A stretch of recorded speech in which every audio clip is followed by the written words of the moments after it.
Assalamualaikum warahmatullahi wabarakatuh.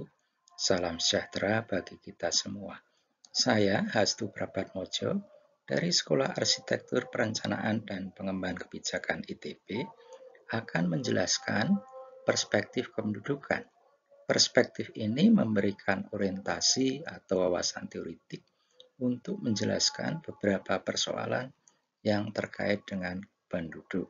Dalam kaitan ini, yang menjadi fokus adalah sumber kesejahteraan, di mana orang sering bertanya dari mana sumber kesejahteraan penduduk. Perspektif ini merupakan bagian dari mata kuliah aspek kependudukan dalam perencanaan atau PL 2104 yang diberikan buat mahasiswa program studi perencanaan wilayah dan kota ITB tingkat 2. Saya akan menjelaskan tentang perspektif awal dan pertengahan, meskipun label ini sebenarnya tidak betul-betul menggambarkan suatu urutan historis. Dan dalam kaitan ini, saya akan menjelaskan tentang asal kesejahteraan menurut pandangan fisiokratisme dan merkantilisme, dua pandangan yang sangat besar pengaruhnya terhadap penjelasan teoritik sekarang. Dari mana kesejahteraan suatu bangsa atau wilayah? Ini dapat dianggap merupakan pertanyaan yang penting karena perencanaan wilayah dan kota hakikatnya bertujuan untuk meningkatkan kesejahteraan bangsa atau masyarakat. Dan dalam kaitan ini, para pemikir terdahulu sudah memberikan jawaban terhadap pertanyaan tersebut. Dan sampai taraf tertentu, jawaban mereka masih relevan, sehingga masih dapat kita gunakan sebagai penjelasan tentang asal kesejahteraan suatu bangsa atau wilayah. Ada dua sumber penjelasan yang penting tentang kesejahteraan. Yang pertama adalah pandangan fisiokratisme, yang mana lahan atau sumber daya alam dapat menentukan kesejahteraan. Dan ini terutama terjadi pada masyarakat tradisional yang tergantung pada pertanian atau pada masyarakat yang masih tergantung pada sektor primer lainnya, misalnya pertambangan. Yang kedua, pandangan merkantilisme, yang mana industri dan perdagangan akan menentukan kesejahteraan. Dan ini terutama terjadi pada masyarakat transisi atau modern yang sudah tergantung pada sektor sekunder dan tersier. Kita lihat lebih jauh mengapa pertanian dan industri dapat menjadi sumber kesejahteraan. Yang pertama, pertanian bersifat mengubah air, unsur hara, dan energi surya menjadi bahan pangan atau serat. Bahan pangan atau serat dapat dimanfaatkan langsung sehingga bernilai lebih tinggi dan menghasilkan kesejahteraan. Kemudian industri bersifat mengubah bahan baku atau bahan penolong menjadi bahan jadi. Dalam kaitan ini, penggunaan mesin dan peralatan sangat penting. Bahan jadi dapat dimanfaatkan langsung sehingga bernilai lebih tinggi dan menghasilkan kesejahteraan. Pada dasarnya terdapat tiga kategori pertanian, yaitu pertanian subsisten, pertanian transisi, dan pertanian komersial. Ketiganya memiliki produktivitas yang berbeda sehingga menghasilkan kesejahteraan petani yang tidak sama. Pertanian subsisten itu bersifat bahwa panen ditujukan untuk memenuhi kebutuhan petani dan keluarga. Produktivitas biasanya terbatas sehingga kesejahteraan petani juga rendah.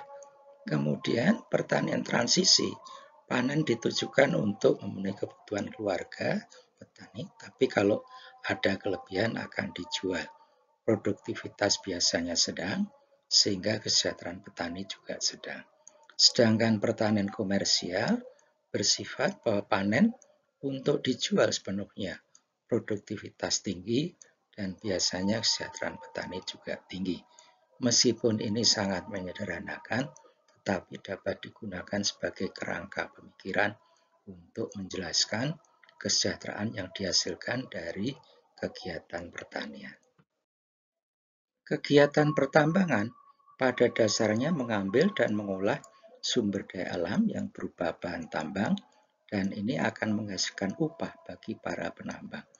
Hasilnya akan menjadi masukan buat industri agar dapat dimanfaatkan langsung sehingga menghasilkan nilai tambah.